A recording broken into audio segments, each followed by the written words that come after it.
Hello friends, welcome back to my channel.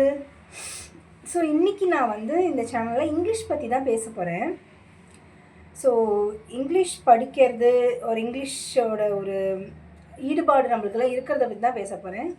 First of all, English is just a language, it's not a wisdom. ஓகேங்களா? அது ஒன்றும் பெரிய அறிவு கிடையாது. அது ஒரு வெறும் மொழி தான்.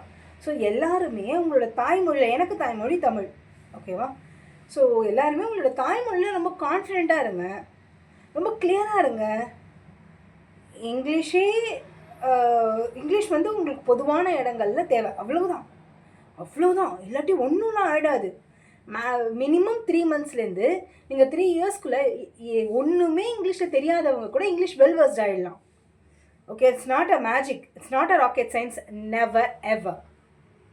So English is just a language. இப்போ உங்கள் ஃப்ரெண்ட்ஸ் யாராச்சும் எனக்கு இங்கிலீஷ் தெரியலையேன்னு ரொம்ப கான்ஃபிடென்ட் இல்லாமல் ஃபீல் பண்ணாங்கன்னா அவங்களுக்கு இந்த வீடியோவை ஷேர் பண்ணுங்கள். உங்களோட தாய்மொழி எதுவாக வேணால் இருக்கட்டும், Tamil, Telugu, Malayalam, what ever it is, அதில் நீங்கள் ஸ்ட்ராங்காக இருந்தீங்கன்னா போதும். இங்கிலீஷ் கற்றுக்கலாம், யார் வேணாலும் கற்றுக்கலாம்.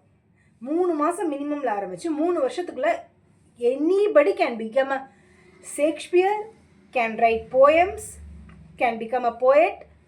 ஸோ யாரானு கான்ஃபிடென்ட் லோவாக ஃபீல் பண்ணாங்கன்னா இங்கிலீஷ் தெரியலையே அப்படின்னு அவங்களுக்கு இந்த வீடியோவை ஷேர் பண்ணுங்கள். This is Mahalakshmi Balasubramanian.